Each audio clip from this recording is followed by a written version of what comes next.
मध्य पूर्वेत सुरू असलेल्या युद्धाचा परिणाम हजारो किलोमीटर दूर असलेल्या भारतावरही दिसू लागला आहे. विशेषतः महाराष्ट्रातील हॉटेल आणि रेस्टॉरंट व्यवसायावर त्याचे थेट परिणाम दिसत असल्याची चर्चा सुरू झाली आहे. मुंबई आणि राज्यातील काही शहरांमध्ये कमर्शियल LPG म्हणजेच हॉटेलमध्ये वापरला जाणारा गॅस कमी पडू लागल्यामुळे काही हॉटेल्स तात्पुरते बंद ठेवावे लागणार असल्याची माहिती समोर आली आहे. नेमका युद्धाचा परिणाम महाराष्ट्रावर कसा होतोय जाणून घेऊयात. नमस्कार, मी पायल पोटभरे सर्जनशील न्यूज मध्ये आपलं स्वागत करते.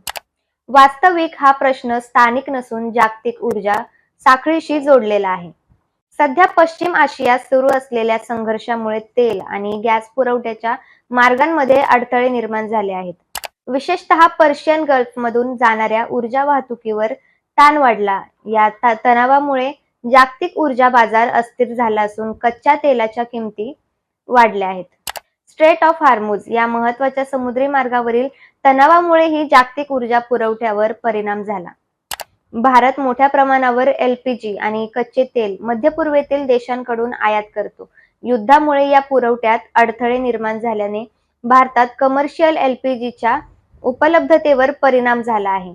विशेषतः मुंबई, बेंगळुरू आणि चेन्नई सारख्या मोठ्या शहरांमध्ये रेस्टॉरंट्स आणि हॉटेल्सला वापरण्यासाठी मिळणाऱ्या गॅस सिलेंडरचा तुटवडा जाणवू लागला आहे. त्यामुळे काही ठिकाणी हॉटेल्सना सेवा थांबवावी लागली किंवा मर्यादित करावी लागली. महाराष्ट्रातही याचे परिणाम दिसू लागले आहेत. मुंबईतील हॉटेल असोसिएशनच्या मदतीनुसार सुमारे 20% हॉटेल्सना कमर्शियल गॅस सिलेंडर न मिळाल्यामुळे तात्पुरते बंद ठेवावे लागले आहेत.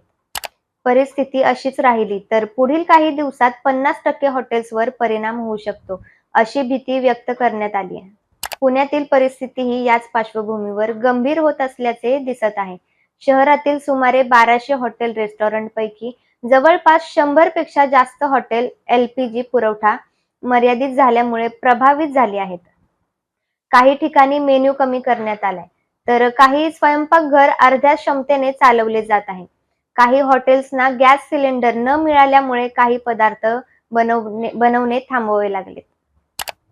पुण्यातील गॅस वितरण केंद्रांनाही पुरवठा कमी झाल्याचे सांगितले जात आहे.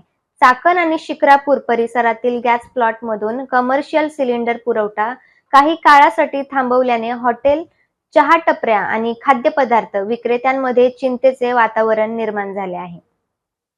काही ठिकाणी नवीन सिलेंडर बुकिंग ही तात्पुरते थांबवण्यात आले. या संकटाचा परिणाम केवळ मोठ्या हॉटेल्सवरच नाही तर छोट्या व्यवसायांवरही होत आहे. पुण्यातील वडापाव स्टॉल, चहा टपऱ्या, मिठाई दुकाने आणि छोटे खानावळ व्यवसाय LPG वर पूर्णपणे अवलंबून असल्यामुळे त्यांना रोजच्या व्यवसायात अडचणी येऊ लागल्या आहेत. दरम्यान महाराष्ट्रातील इतर शहरांमध्येही हीच परिस्थिती दिसत आहे.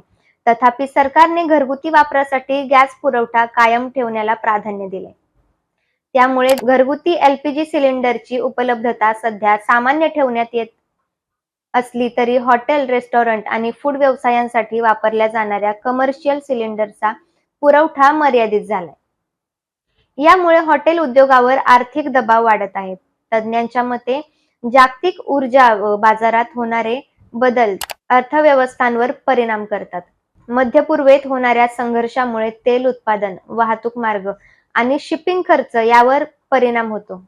त्यामुळे आयात करणाऱ्या देशांमध्ये इंधन आणि गॅसचा पुरवठा तात्पुरता विस्कळीत होऊ शकतो.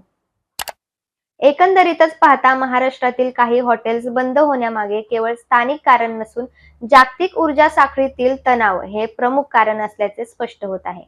मध्य पूर्वेतील युद्ध, तेल वाहतुकीचे मार्ग वाढलेल्या किमती आणि LPG आयात यांचा एकत्रित परिणाम भारतात, विशेषतः महाराष्ट्रातील हॉटेल आणि रेस्टॉरंट उद्योगावर दिसू लागलाय. आता ही परिस्थिती किती काळ टिकते यावर सरकार काय तोडगा काढणार हे पाहणं महत्त्वाचं ठरणार आहे. याबद्दल तुम्हाला काय वाटतंय आम्हाला कमेंटमध्ये नक्की कळवा. धन्यवाद. सर्जनशील न्यूज.